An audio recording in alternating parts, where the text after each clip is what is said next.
பார்த்தா எல்லா தமிழக பெண்களும் கற்பழிக்கப்பட்ட இடத்துலையே அவங்க கத்தியால் அந்த மர்ம உறுப்பை குத்தி கொன்று இருக்காங்க.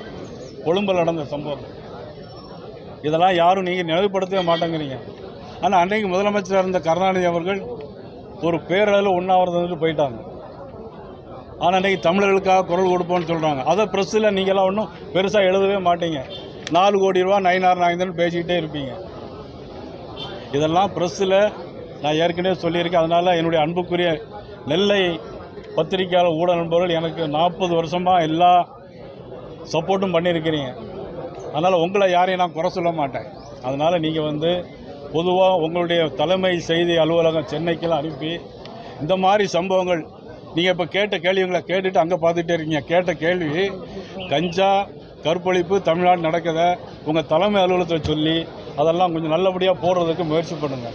முதலமைச்சர்